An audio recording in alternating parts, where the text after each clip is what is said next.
المشكلة بالعراق هي موجودة بكل المنطقة العربية، مع الأسف طائفة صارت بديلة للوطن. ماكو وطن، ماكو مبادئ، ماكو قيم، ماكو أخلاق.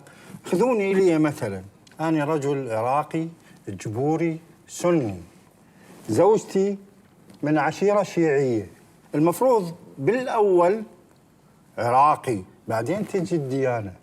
الكل عراقيين. الله ينور عليك يا أستاذ سعد، الله ينور عليك. ما هو أصل الحكاية إيه؟ ما أصل دول واعين مع دول وعمالين يضربوا في دول وبعدين يتحالفوا مع دول عشان يخلصوا على دول، وفي الآخر إيه؟ لا هنلاقي دول ولا هنلاقي دول. ولا أنا بتكلم غلط؟ لا أستاذ ناجي، لا تزعل علي، أنا أشوفك من حاز الدول أكثر من دول. يا راجل دول حبايبي، انا بس بقول يعني ان دول يخفوا شويه على دول، مش عشان يستقوا بدول يقوموا يخلصوا على دول يعني. ولا انت ايه رايك؟ ربنا يتمم بخير ان شاء الله. لازم أبو القاسم حماته تحبه. خليك انت يا عم سعد كمل طاقتك، انا هروح افتح انا.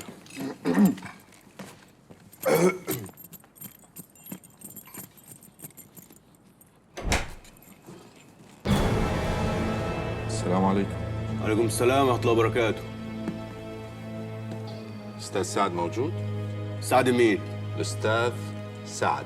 في حد هنا اسمه سعد؟ أستاذ سعد. ربنا ييسر.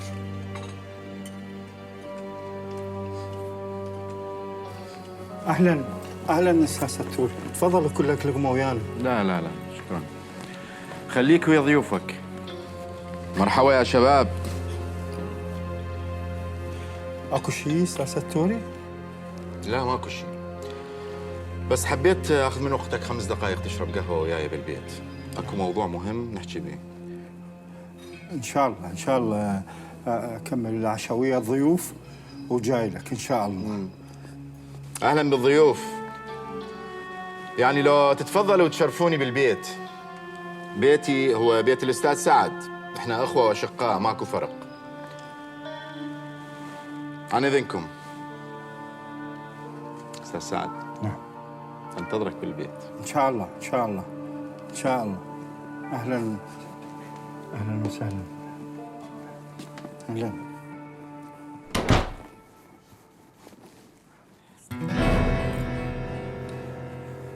إن شاء الله.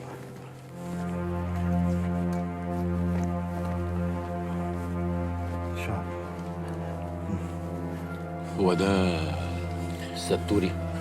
إيه هو ستوري. أعوذ بالله، ده من أول ما دخل شفط الأكسجين من المكان. كان عايز إيه؟ هو يجي من وراء هذا الرجل غير الشر. يا ستار يا ستار.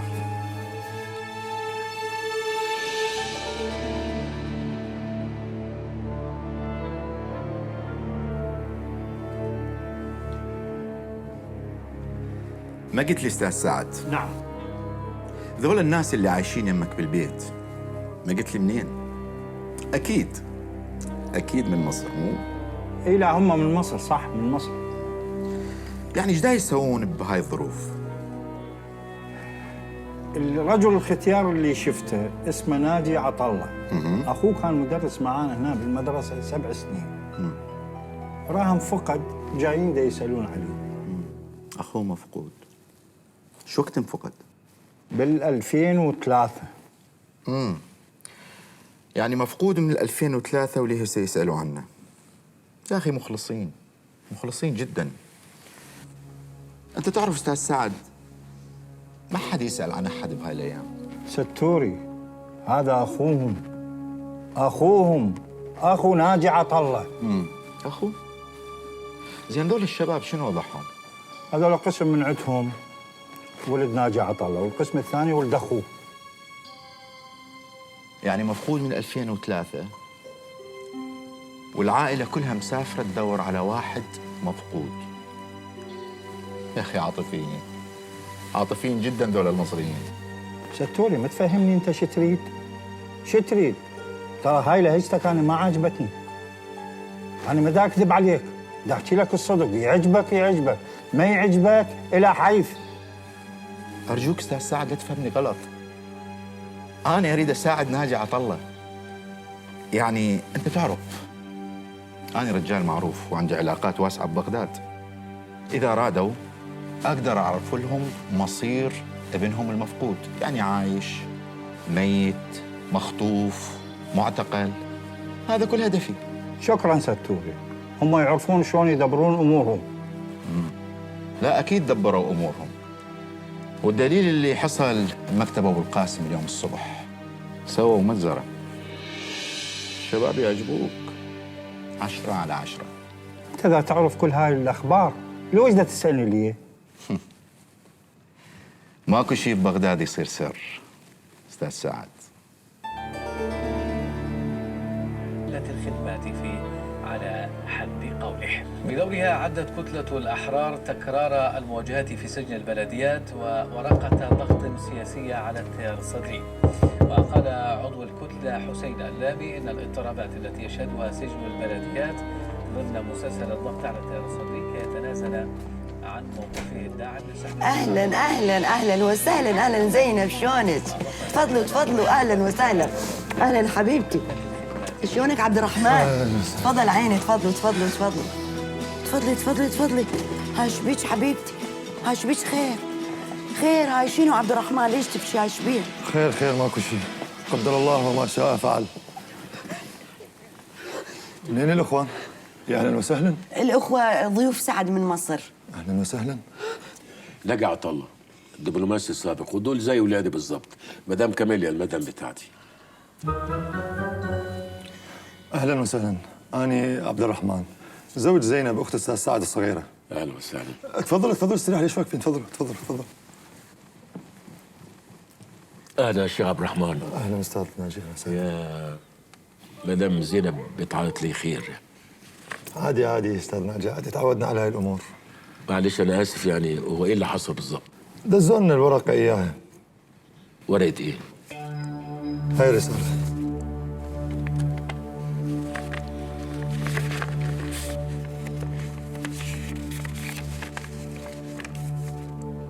أنا شيعي وزوجتي زينب سنية، وعايشين بمنطقة اسمها الدورة، غالبيتها سنة.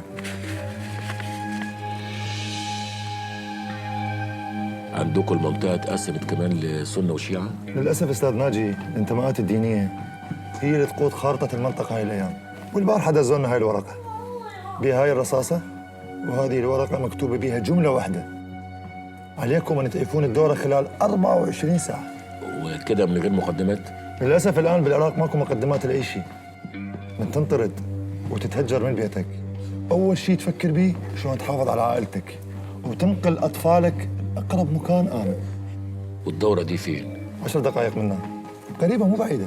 الله، بقى بتهاجروا من حي لحي؟ ده ايه الافتراء ده؟ استغفر الله العظيم. الله الله الله. بابا عيب، لو عيب عيب بابا، عيب وهيك.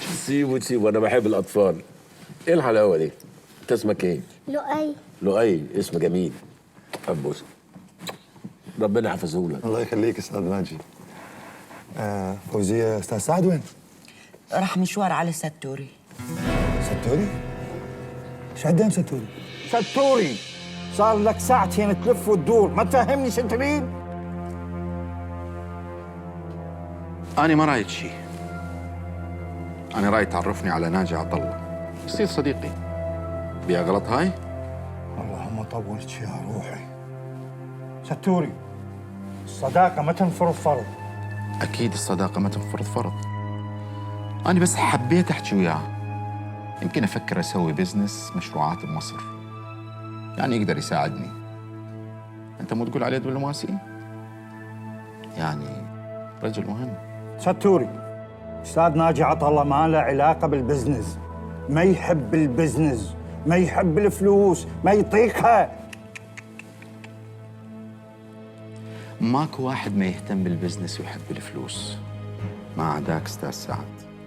انت حالة خاصة.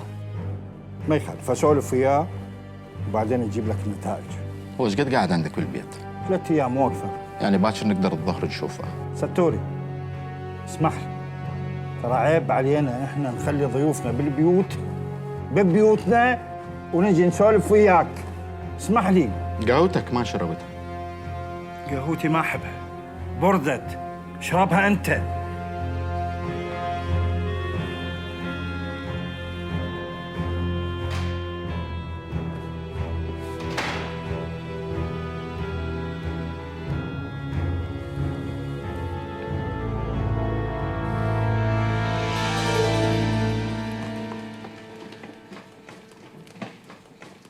والله ما يصير يا شباب، انتم بتبقون بمكانكم مثل ما كنتم.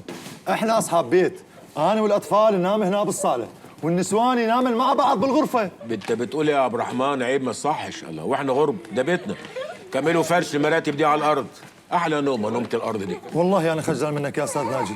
يا راجل خجلان ايه؟ ده انا اللي خجلان والله. العيال دي هتبوظ الدنيا.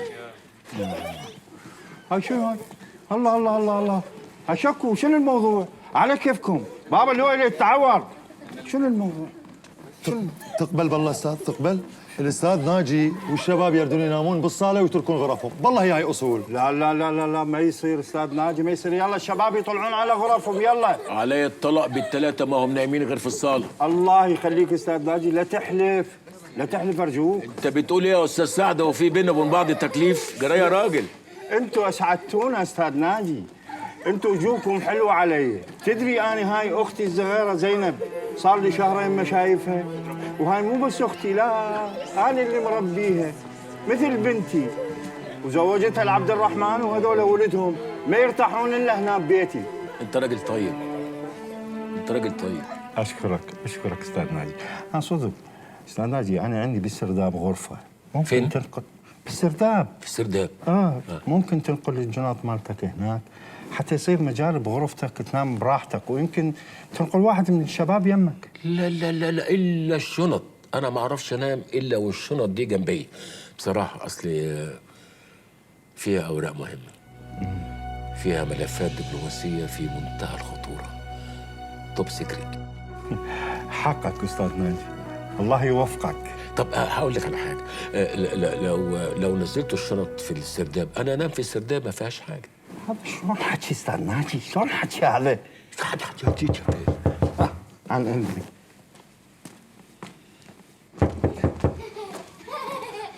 منو؟ كمال، تفضل. شنو الموضوع؟ فهمني، طمني. التهديد وصل، هجرونا. بابا فهمني شنو الموضوع؟ ميليشيات شيعية دخلت علي بالبيت وانطوني رسالة بيها ورقة ورصاصة، ومكتوب بالورقة لازم تغادر خلال 24 ساعة من المنطقة. منطقة ايه؟ هاي منطقة الحرية، الأغلبية فيها شيعة. لما يغضبوا على أحد تجي الميليشيات الشيعية تهجرهم. الله، يعني دول يهجروا دول ودول يطردوا دول ودول فرحانين قوي عشان دول وقعوا في دول. ده عيش تقيل من هنا ب60 ليلة دي. ما عرفتنا بالأخ. الأستاذ ناجي عطلة أخويا وصديقي، والشباب اللي معاه دول ضيوفي كلهم من قبل عمك أبو القاسم. أهلاً وسهلاً. أهلا وسهلا. أهلاً ومرحباً. أخويا كمال الصغير بيني وبين زينب. أهلا أستاذ كمال، أنا آسف عاملين لكم ربكة يعني. ربكة إيش يا أستاذ ناجي؟ إحنا بنص الربكة. أختك زينب هي وزوجها هجروهم من الدورة، ميليشيات السنية، وهسه عندي. أستاذ سعد، أنت مش قلت لي السرداب فاضي تحت؟ نعم. يا شباب اطلعوا هاتوا الشنط من فوق. أستاذ سعد، أنت ليك قرايب تاني في بغداد؟ نعم. هيجوا برضو؟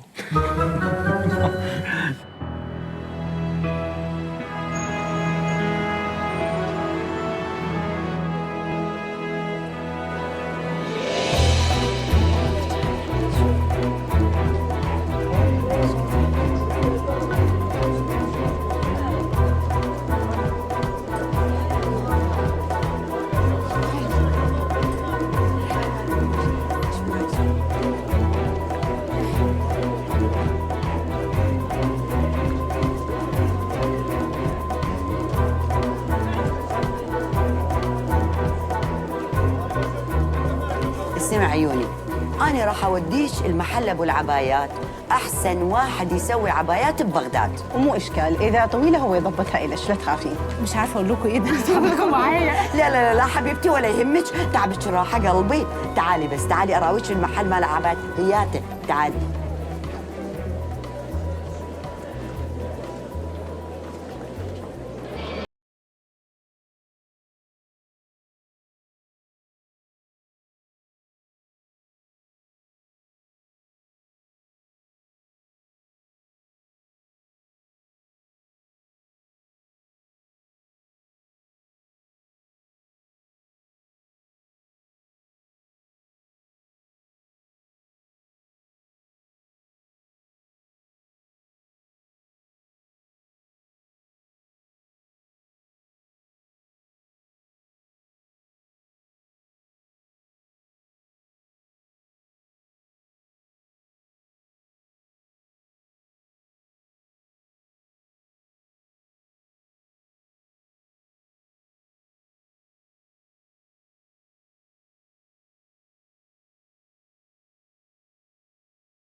الجواب الأول أستاذ ناجي، قبل الاحتلال كنا عايشين بأمان واستقرار، خدمات عامة حقيقية، يعني كانت أكو دولة، أكو حياة، أكو بشر، مستقبل. ولكن ممنوع تتدخل بالسياسة، ممنوع تفتح بما، ممنوع تنطق، يعني ماكو حرية. الحياة ملهاش قيمة من غير حرية. تسمع الجواب الثاني؟ ولسه في جواب تاني؟ أنا افتكرت الاتنين خلصوا. بعد الاحتلال ماكو أمان، ماكو استقرار، ماكو دولة، الكل يقتل الكل، لكن أكو سياسة، تقدر تقول لا، تقدر ترفض، يعني عندنا مساحة من الحرية. طب ازاي بقى يبقى في حرية والبلد واقفة؟ شفت سؤالك شلون إلى جوابين أستاذ ناجي؟ وأنت بكيفك براحتك، تريد الجواب الأول ولا الجواب الثاني؟ إذا كان عليا أنا عايز حرية وعايز خدمات. يبقى ما تقدر تعيش بهذا الوضع. اسمع يا سعد، الوضع السابق ما كان ممكن يتغير لولا تدخل الأمريكان، وهاي حقيقة علينا أن نعترف بها كلنا. الوضع سيء، الأمور دا تصير من سيء إلى أسوأ. لا كمال، احنا دا نعيش بأسوأ وضع الآن. لا يا سعد، أنا أتذكر قبل كنت أجيك لهنا للبيت وما كانوا الأمريكان داخلين للبلد، وكنت تقول نفس هاي الجملة ونفس هذا الحكي.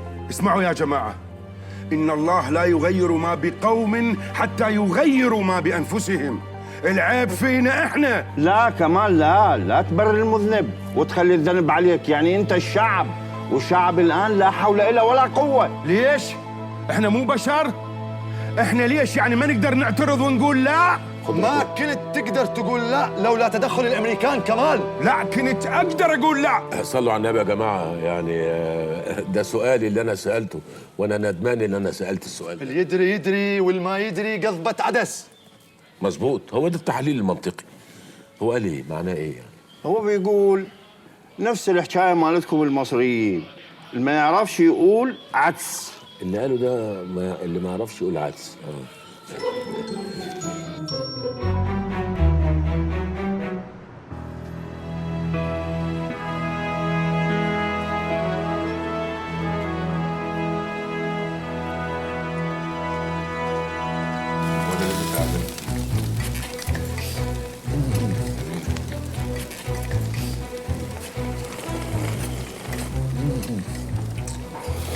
يا نهار اسود، مين يصدق ان اللي بيزيح السلطانيه بالطريقه اللا ادميه دي هيبقى مليونير لما يرجع مصر؟ لا، وهيطلع في البرامج ومحدش هيعرف يكلمه. والمصحف لمسك عليك صور عشان انزلك على التجديد. لا يا ابراهيم، المصحف اللي عامله. لا يا ابراهيم لا، وبعدين يا ده انا القرش ما بيغيرنيش الله. وبعدين لعلمك بقى، انا لو كنت عايز فلوس كنت جبتها وانا قاعد في مصر وحاطط رجلي على رجلي كمان. شايفين؟ اهو الشاب النخع ابتدى ينخع اهو. يا دي يا عون انت افهم يا اسحب يمين على رقبتي ان مصر دي فيها فلوس قد الدنيا دي بحالها. بس تقول ايه بقى؟ حاميها حراميها اللي واكلينها ولعه، لكن اوعى يكون في نافوخك كده ولا يكون خطر على بالك لمجرد خاطر كده ان عبد الجليل ده يقبل على نفسه ولا على امه الغوالي اي قرش حرام. سلام. اسمعني انت يا شيخ حسن، هو يا شيخ حسن انا مش كنت ممكن لا مؤاخذه ابيع مخدرات؟ هو انا مش كنت ممكن اشتغل وارقصها بلطجي واخد فلوس قد كده؟ لا صح ولا لا؟ ربنا يبارك لك يا عبد الجليل ويرزقك من وسع. انت ليه محسسنا يا شيخ حسن ان احنا جايبين الفلوس اللي معانا دي من مشروع خيري؟ اشحال ان ما كناش سارقينها. اخرس! اوعى تقول الكلمه دي تاني. صلي على النبي. مفيش حاجه. ايه سارقينها دي؟ مش هقولها، مش مين خلاص. عاوز تطلع الشيخ حسن في الاخر حرامي؟ انت يا اخي بتعمل كده؟ انا لو عندي شك 1 في المليون 1 في المليون ان الفلوس دي حرام ما كنتش طلعت معاكم الرحله الغابره دي وخدت من الفلوس اللي انتوا خدتوها دي. انتوا عارفين احنا جايبين الفلوس دي منين؟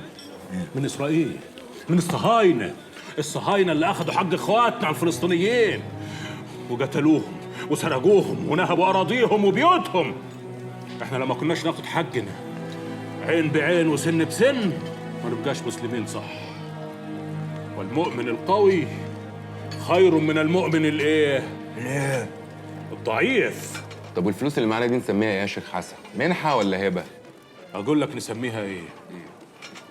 غنيمه.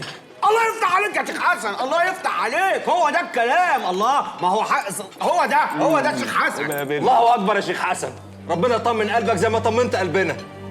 سرقوا العراق استاذ ناجي، سرقوا القصور والمتاحف والمكتبات. الحضاره بالعراق انتهت، كل التماثيل والكتب الثمينه طلعت خارج البلد والان ده تباع باسواق اوروبا وامريكا. والبنوك انسرقت ايضا استاذ ناجي. يا راجل مثل ما اقول لك ملايين الدولارات كانت هنا، حطوها بالجنط وطلعوها برا. يا سلام. لغايه 2009 لم تتوقف السرقه. والبنوك اتسرقت برضه. بعض حمايات المسؤولين والميليشيات دخلوا على بنك وسرقوا تقريبا 10 ملايين دولار. 10 مليون دولار يعني 10 مليون دولار يعني ما يستاهلوش الغلب ده كله. مهزله، ناس دخلت على الخزائن وفجرتها، وناس انقفلت عليهم الخزائن، وناس اختلفوا بعد السرقه، اخذوها وطلعوها برا واشتروا عقارات وبلاوي، وقمنا نسميهم حواسم. حواسم ليه؟ النظام السابق قبل الاحتلال قالوا هاي الحرب هي الحاسمة، ولذلك سميناهم الحواسم لأن هم اللي استفادوا من هاي الحرب. يا زاهر ايه اللي جابك؟ انت مش قلت عايز تريح شويه؟ ايه يا ناجي باشا، انا قلت اطلع اشم شويه هوا، البدروم ده تحت كتمه قوي. خليه شكو منزل بالسرداب، خليه يجي يقعد يشرب شاي. لا اصل هو عامل زيي، يحب دايما ينام جنب الشنط يعني. استاذ ناجي لا تدير بال، ترى البيت امان. انا عارف البيت امان طبعا، انت هتقول لي بس انت عارف ان في اوراق مهمه، ممكن ورقه تقع كده تروح كده. في يا سعد؟ يمكن سياره مفخخه انفجرت هنا ولا هناك، هاي صارت عادي، احنا يوميا نسمعها كده. بس اللي فجرت ده قريب قوي، انا حسيت ان هو تحت مني.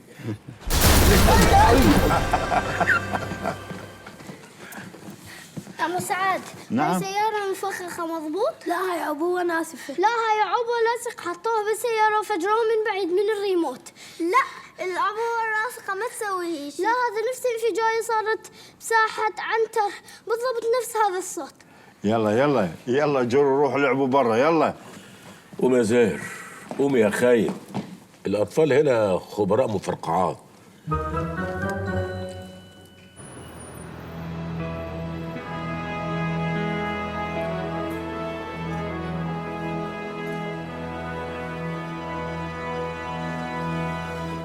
دي أول مرة نقعد فيها لوحدنا من ساعة ما كنا في سوريا.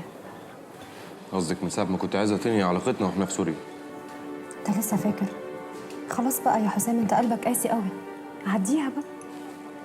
طب أنا مستعد أعديها بس بشرط. هي بقى بشروط دلوقتي؟ خلاص قول. كلمة نسيب بعض دي لو اتهدت السما على الأرض ما تقوليهاش تاني، أنت فاهمة؟ خلاص ماشي. إيه ده يا حسام؟ تتجوزيني؟ في حد يسأل سؤال زي ده في الظروف اللي احنا فيها دي دلوقتي؟ ايوه انا. تتجوزيني؟ القرار ده مش قراري انا لوحدي. انت لازم تسأل ولي امري. ولي امرك ايه وانت ليكي اهل اساسا؟ انا من ساعه ما عرفتك ولا اب ولا ام بيسالوا فيكي. امال ناجي عطله ده يبقى مين؟ يبقى ابويا. خلاص اعتبره ابويا انا كمان، ولازم تاخد موافقته. ربنا يتم بخير ان شاء الله، بس نطلع سلام من هنا ان شاء الله.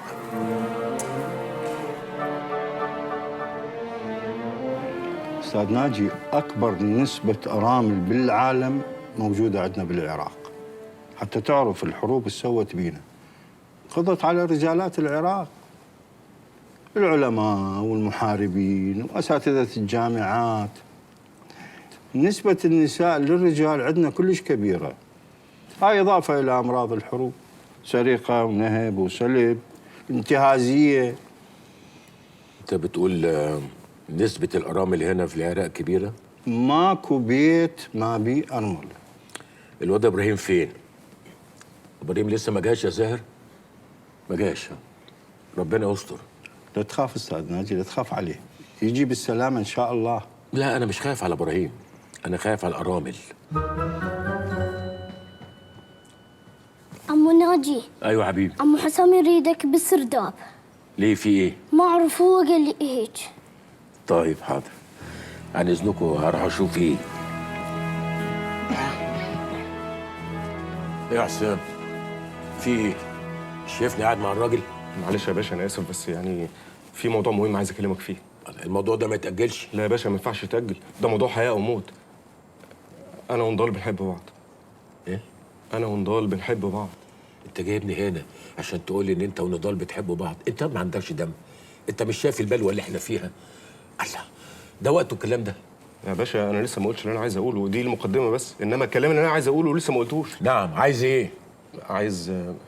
عايز اطلب من سيادتك ايد نضال بشكل رسمي. طب وانا مالي انا؟ انت مالك ايه يا باشا؟ ايه البيع ده؟ ده سيادتك في مقام ابوها، وبعدين بالنسبه لي يعني ايوه فهمت. طب خلاص انا موافق. في حاجه تاني؟ اه يا باشا في حاجه تاني. خير؟ عايز اتجوزها النهارده. النهارده هنا في بغداد؟ ايوه يا باشا. انت مش سامع صوت القنابل اللي عماله تنفجر جنبينا في كل حته؟ انت ترشيت عليا النعمه يا باشا، لو الحرب العالميه الثالثه قامت انا ونضال هنتجوز. وهي زنقت معاك تتجوزها في وسط الجحيم اللي احنا عايشين فيه ده؟ بحبها يا باشا، بحبها قوي، وكل لحظه بتعدي عليها وهي مش مراتي هو ده بالنسبه لي الجحيم. طب جبنا المأذون وجوزناها لك، هتعمل ايه بعد كده؟ مش هعمل اي حاجه، قصدي يعني انا كده هبقى حققت حلم حياتي. يا ابني الجواز مش لعبه، مش مجرد ورقه واتنين شهود، في حاجه تانية يعني لازم تتعمل. الله يخرب بيك، واقول له ايه ده؟ مش فاهم، ده احنا نايمين في سرداب. سيادتك قصدك انا عشان يا باشا انا ونضال مش بنفكر في الجواز من الناحيه الماديه، في احاسيس ومشاعر ورقي. رقي؟ طب والصربعه لازمتها ايه؟ كلها يوم ولا اتنين وهنوصل مصر، وكل واحد فيكم يعمل اللي هو عايزه. ولما نوصل مصر انا هجوزها لك. ها؟ لازم ابوك يكون موجود كمان، انا بنفسي هجوزها لك. يلا ما تلوش بوزه بقى كده. هجوزها لك. ده انت مدهول. تدهول قوي يا باشا.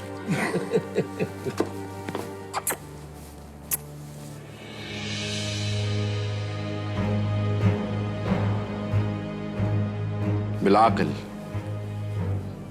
بالمنطق يا جعفر. هي لو علامة استفهام واحدة كان اوكي، اثنين ماشي، بس هذا الموضوع بألف علامة استفهام. هذا اللي اسمه ناجي عطلة جاي يسوي ببغداد، وليش جاي؟ وذول الشباب اللي وياه شو يسوون ببغداد؟ بالمنطق يا جعفر. هي لو علامة استفهام واحدة كان اوكي، اثنين ماشي، بس هذا الموضوع بألف علامة استفهام. هذا اللي اسمه ناجي عطلة جاي يسوي ببغداد، وليش جاي؟ وذول الشباب اللي وياه شو يسوون ببغداد؟ هم جايين من الشام. انا عرفت هيك من ابو القاسم. بس غريبة، لأن الواحد ياخذ الأشياء منا للشام، مو يجيب الأشياء من الشام إلى بغداد، مو يجي. انا متاكد انه عندهم شيء كلش مهم، لأنه أبو القاسم من عرف أنهم راح يسافرون قال لا، لأنه عرف أنه الجنط راح تنفتح جنطة جنطة. وهذا أيضا سؤال، شنو عندهم بالجنط وجايين بيه لبغداد ويريدون يروحون لمصر؟ ليش ما راحوا من الشام إلى مصر؟ مو أسهل؟ والله أبو القاسم يقول بعد أن تهاجمت السفارة الأمريكية بسوريا والعملية اللي سووها جلد الشام صار من الصعب عليهم دخول مصر مباشرة. وهنا غيروا قرارهم بالسفر لما عرفوا وزيرة الخارجية الأمريكية جاية لبغداد. يعني هم ضد الأمريكان. بالتأكيد، ولا ليش أبو القاسم يساعدهم؟ بعدين أنت شكو مدوخ نفسك بيهم يا أستاذ؟ مدوخ نفسي بيهم؟ ماجد ذولا أشقاء، ذولا أصدقاء، ذولا عرب. أنا لازم أساعدهم، ذولا ضيوفنا. مو هي هاي العروبة؟ اهلا استاذ سعاد. هلا بيك. ادري قبل شويه اتخذت مني 46 صمونه. اشوف بعد ما قصت 3 ساعات هسه لي 70 صمونه. هل من كل هذا الصمون والتعايش انت ومرتك بس؟ وانت يا مالتك؟ انت شو عليك؟ شنو دخلك انت؟ وحشرتك الموضوع شنو هو؟ عندي خطار، اخويا وزوجته واطفاله، اختي وزوجها واطفالها، شو تريدني؟ احكي لك قصه حياتي مع الزمان؟ على كيفك استاذ سعاد، مو قصدي. كل ما هنالك بلا هنالك بلا كل شيء. شنو هالايام تشتغلون كلكم بالمخابرات؟ ابو الخضره يسالني نفس الاسئله، سماج يسالني نفس الاسئله، حضرتك تسالني نفس الاسئله، شنو الموضوع؟ اسف استاذ سعد، مو قصدي. الصمون راح يجهز لك وانا اعتذر. تعال بابا جيب صمون. تفضل، هاي 70 صمونه وانا اعتذر. تفضل استاذي. جيب يا بديل. استغفر الله العظيم واتوب اليك. الحمد لله والشكر، كل الامور انحلت. الخضره كملت، اللحم كمل، الصمون اللي هو العيش كمل والحمد لله. بقت مشكله واحده بس.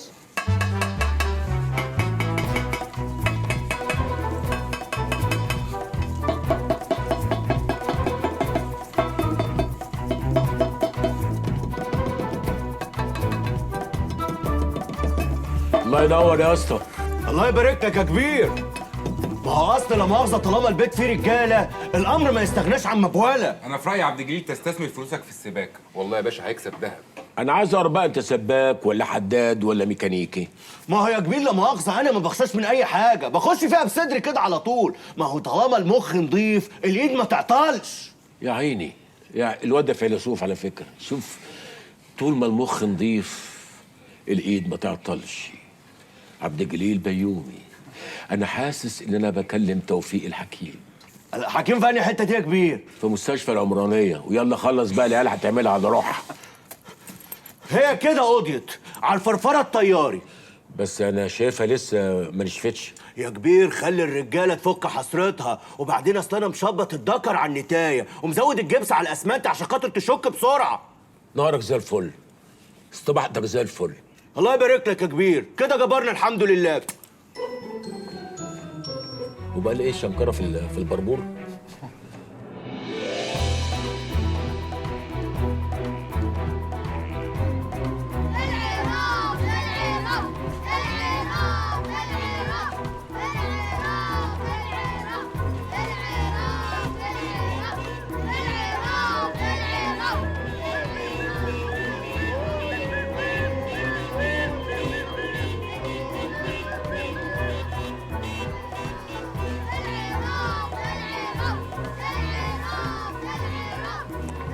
اللي بتعمله ده بس يا ناجي. مش ابو القاسم قال المدام كماليا المدام بتاعته؟ ايه ايه ايه يعني؟ طب ايه يعني؟ بطل الطريقه بتاعتك دي يا ناجي، احنا مش صغيرين. اصل انا دلوقتي منظري وحش قدام الجيش اللي معانا ده. وبعدين تقول عليا ايه الست فوزيه والست زينب؟ يعني هيقولوا عليا ايه؟ صح. وبعدين الاستاذ سعد يقول عليا ايه؟ ساب الست بتاعته كده ما بيسالش فيها؟ واحد سايب مراته والستات قاعدين مع بعضهم. بطل حاجك بقى. بس اصل دول تعبانين، دول متهجرين وشيعة والسنه وشغلانه. انما احنا شكلنا كده زي ما نكون منفصلين. الله. ودلوقتي انا نايم لوحدي في السرداب. ما فيهاش حاجه لما تنزلي معايا السرداب. من حق كل زوج ان ينزل مراته معاه السرداب.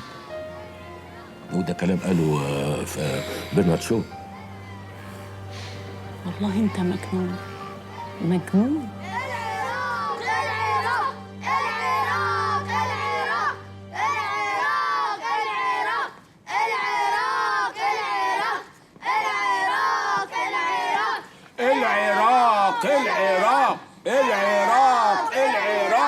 العراق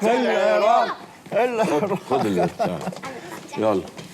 هما بيقولوا العراق ليه؟ هما الامريكان خرجوا؟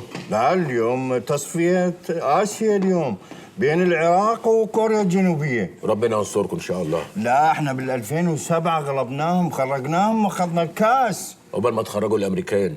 يا ريت يا سلام. المنتخب الوطني بلغة الأرقام تقدم بهدف مقابل لا شيء بلغة الأرقام الرقم 10، وبلغة الأسماء يونس. الآن الهجوم لمصلحة منتخبنا الوطني عن طريق علاء سهلة بأحضان يانجز هاي. يجري الهجوم عن طريق هذا اللاعب الخطير زينجز هي باتجاه يانجزو. يانجزو يقف على الكرة بشكل جميل، مقطوعة بأقدام باسم يعود بالكرة إلى محمد قاصد.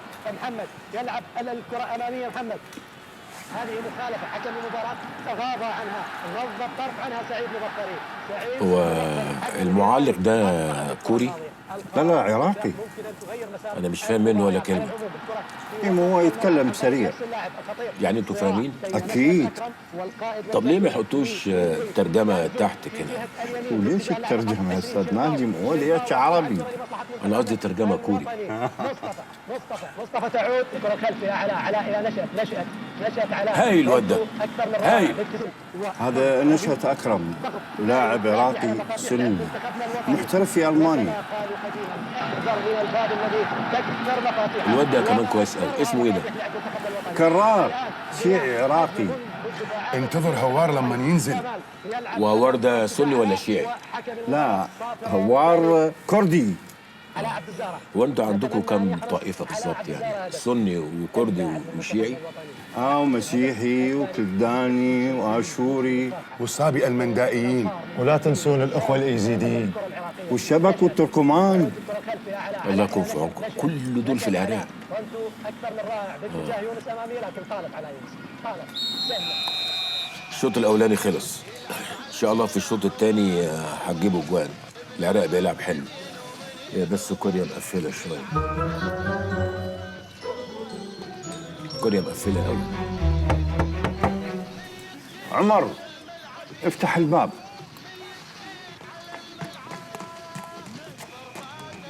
شلونك عمو؟ ما شاء الله ما شاء الله ما شاء الله. الله يزيد البركة. أهلا أستاذ ستوري. أهلا وسهلا. أهلا أستاذ سعد. أهلا بيك. تفضل تفضل. لا يعني وين أتفضل؟ أنا بس جاي على مود الأستاذ ناجي لأنه وعدته يشرب يمي فنجان قهوة بالبيت، فجاي على الاتفاق. ما يعجبك تشوف اللعبة؟ لعبة شنو؟ هاي تصفيات آسيا بين العراق وكوريا. لا أنت تعرف أنا ما أحب المباريات، أتمنى لهم التوفيق. أستاذ ناجي؟ أيوه.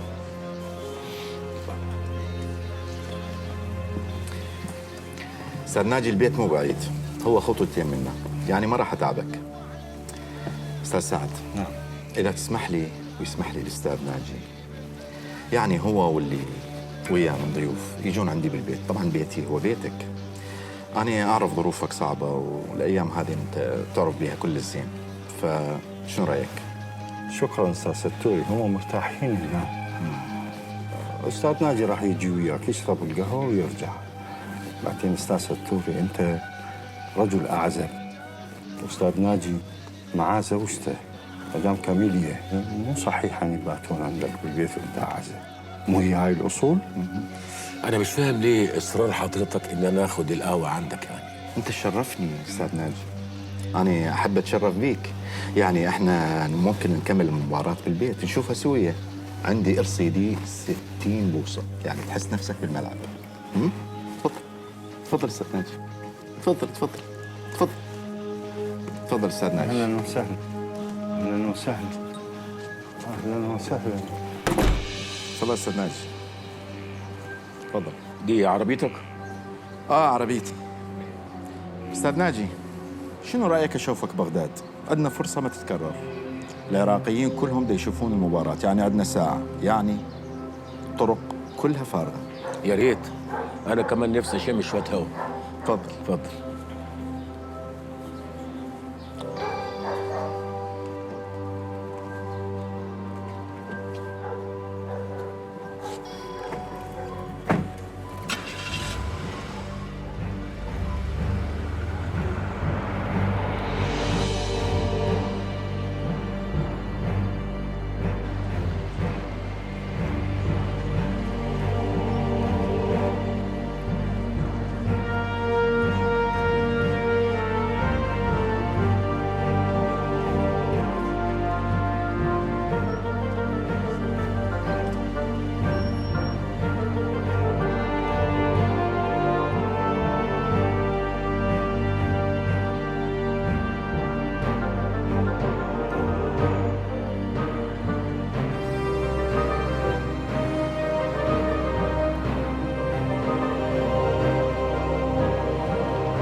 ايه ده؟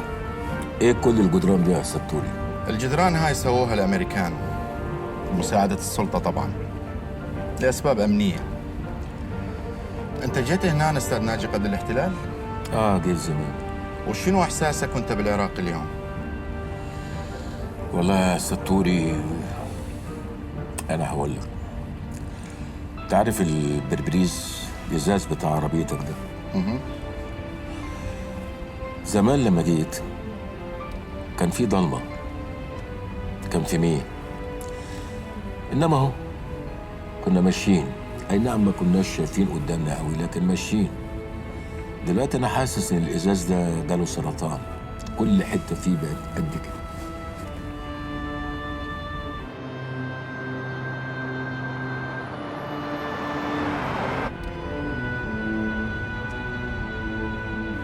ايه الجدار الكبير ده عامل زي الجدار اللي بنوه الاسرائيليين في فلسطين.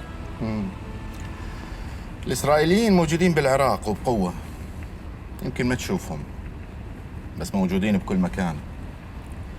أستاذ ناجي، كل التيارات السياسية عندها هدف واحد: تمزيق العراق.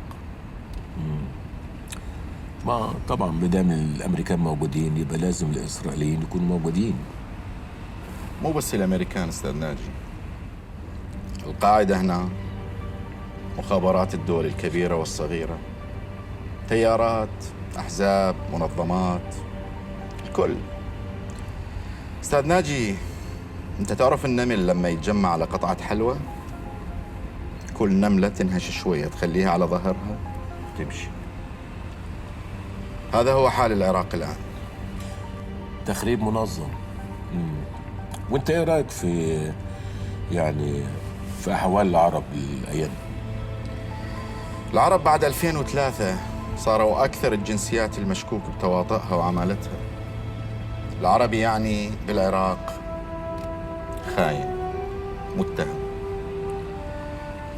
لا تزعل أستاذ ناجي، مصري، سوري، لبناني، سوداني، كل متهمين. الفلسطينيين هنا بالعراق اعتقلوهم، نكلوا ببعضهم، طردوا بعضهم. العربي هنا بالعراق يعني خاين. وليه ده كله؟ لأن العالم كله يعرف إن العرب متعاطفين مع نظام صدام، وتعاطفوا أكثر لما انعدم صدام. بص يا ستوري، أنا ضد الدكتاتورية وضد أي نظام شمولي فاسد مستبد، بس اللي حصل يوم عيد الأضحى كان إهانة، كان إهانة كبيرة لكل العرب. إيه اللي بيحصل؟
ايه ده؟ ده مش بيت، ده متحف. بيتك حلو قوي يا ستوري. أنا أحب الفن أستاذ ناجي، وما أحب عيوني توقع إلا على الأشياء الحلوة والجميلة.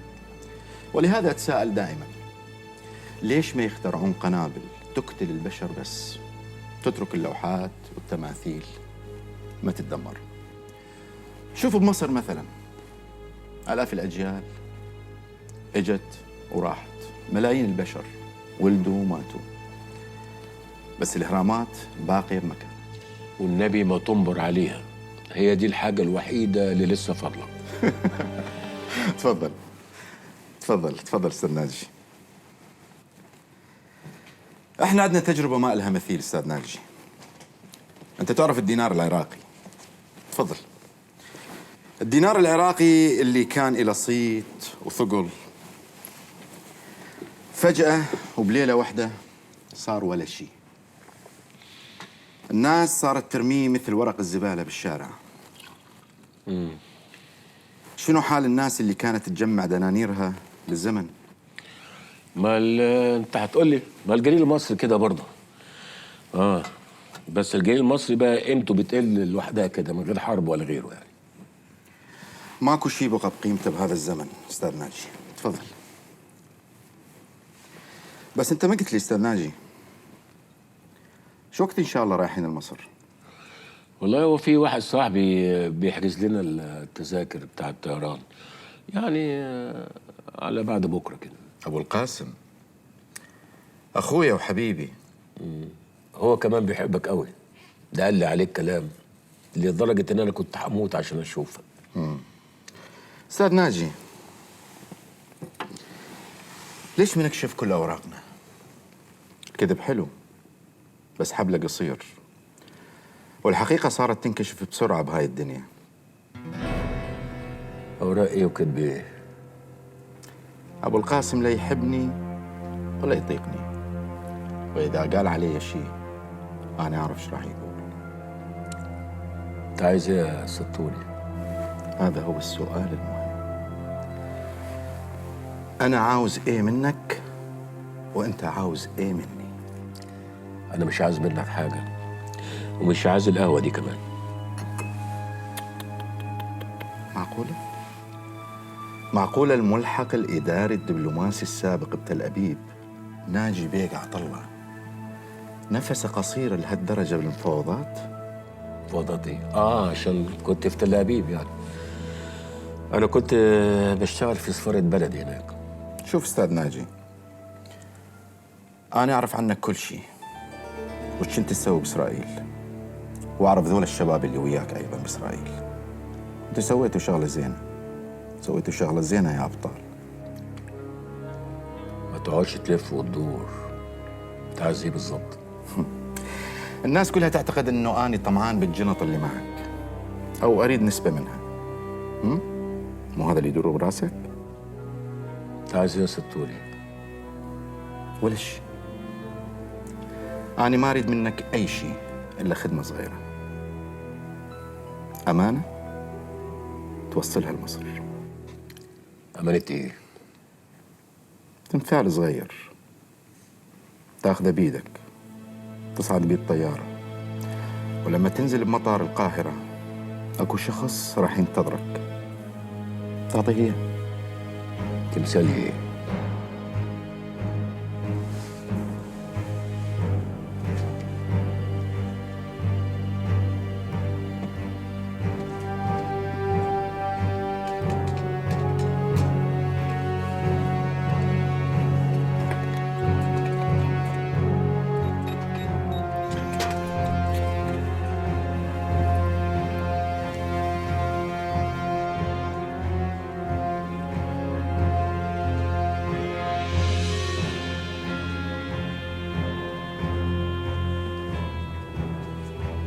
غوديا،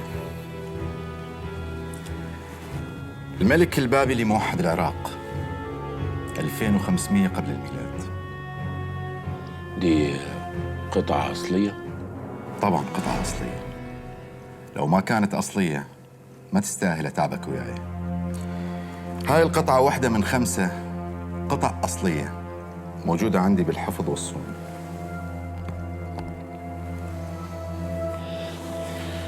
شوف اسمع ما اقول لك، انا ما بشتغلش في الحاجات دي، انا مش مهرب اثار. وبعدين انا كمان ما اقبلش ان حضاره امه تتقطع وتتباع في كل بلد شويه. أستاذ ناجي، القطعة الأثرية قطعة أثرية بأي بلد بالعالم. الناس اللي بالخارج يقدروا آثارنا كويس ويمكن أكثر مننا. اشمعنى انا اللي اخترتني للحكايه دي بالذات؟ أنت رجل دبلوماسي وما حد راح يعتقد إنه معك قطعة أثرية تعبرها من بلد لبلد على الطيارة. وبعدين اللي يقدر يعبر هذه الجنط ما راح يصعب عليه يعبر تمثال صغير، خصوصاً إنه وياك ذول الشباب ما شاء الله. لو كل واحد أخذ تمثال الموضوع خلاص. وإذا رفضت؟ رفضت تأكد ما راح تقدر تطلع هذه الجنط من بغداد أبداً. افهم من كده ان ده تهديد يا ستوري؟ العفو ناجي بيك، هاي مفاوضات، مجرد مفاوضات.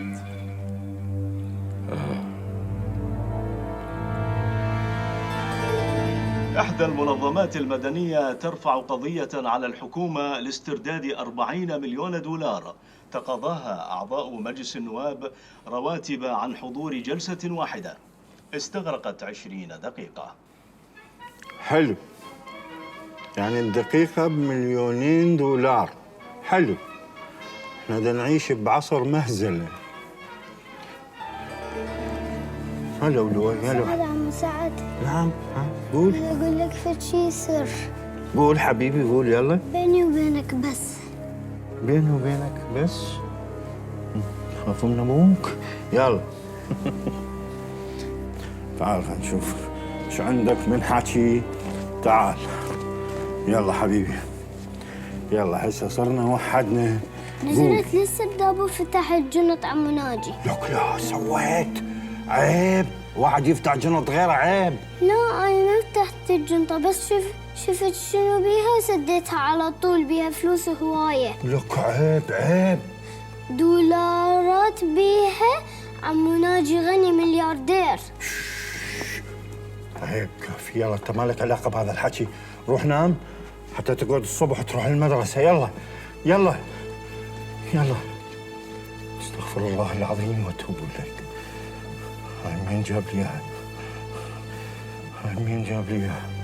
استغفر الله العظيم واتوب اليك.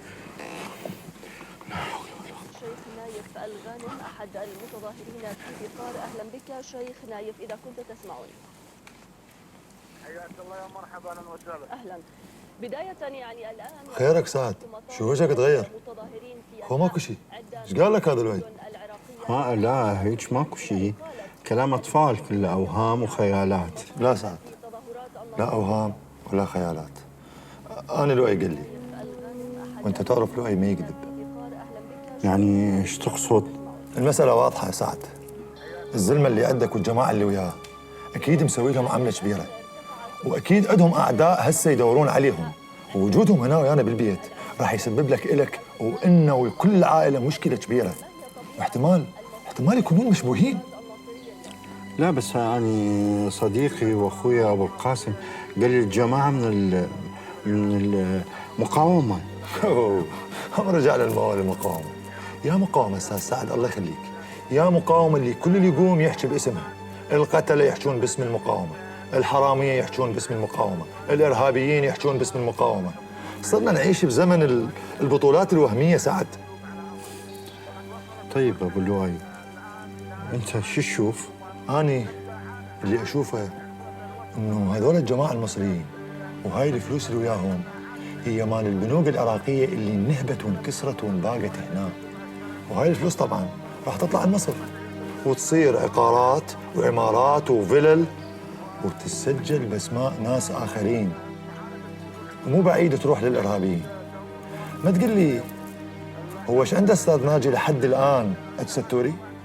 ها؟ ما أدري. أنا أعرف المسألة واضحة وما تحتاج لأي تفسير. الجماعة المصريين اللي عندك والخونة اللي موجودين هنا مصالحهم التقت سعد، مصالحهم التقت. لا بس ابو القاسم قال لي أنا ما أثق لا بأبو القاسم ولا ب100 أبو القاسم. أنا أثق بعيني وبإذني وبعقلي سعد.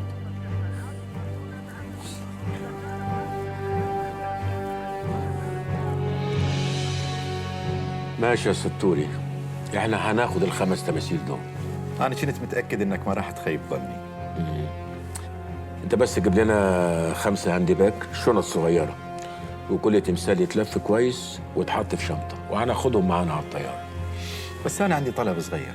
أؤمر. حتى أبو القاسم ما ريد يعرف خبر عن هاي التماثيل. لا لا لا لا لا، دي شغلانه تانية خالص، دي شغلانه يعني انا وانت بنعملها. طيب احنا نظامنا ايه في العمليه دي؟ ايش تقصد بنظامنا؟ العيال اللي معايا اللي هتشيل الحاجات دي مش لازم يتروقوا برضه؟ حد بيشيل حاجات زي كده مجانا الايام دي؟ يعني فوق كل اللي وياكم بالجنط تريدون فلوس؟ البحر يحب الزياده. التماثيل دي ممكن تبوظ لنا العمليه كلها. افرض قفشنا بيهم، هيخشوا بقى على الشنط ويفتشوهم وهتبقى ليله سودة. الفلوس اللي احنا واخدينها من اسرائيل، ودي بلد محتله اراضي عربيه، انما دول احنا سارقينهم من العراق، من البلد عربي شقيق، يعني مش سرقه وبس، سرقه وخيانه. طلباتك استاذ ناجي؟ 50,000 دولار على كل تمثال. مو كثير؟ يا راجل دول ما يجوش تمن الشاي والسجاير. هي دي بقت فلوس الايام دي. ماشي، أنا موافق. الرجال اللي راح ينتظركم بالمطار ويا جنطة بهالمبلغ، سلموا التماثيل، سلمكم الفلوس.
معلش يا استاذ سعد سهرتك.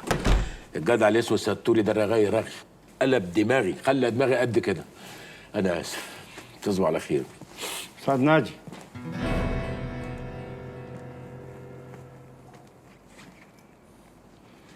ممكن كلمتين لو سمحت؟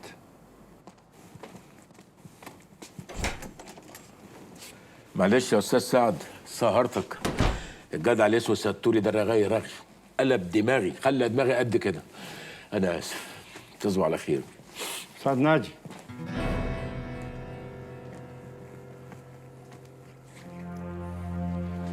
ممكن كلمتين لو سمحت؟ أوي أوي. تفضل. اتفضل.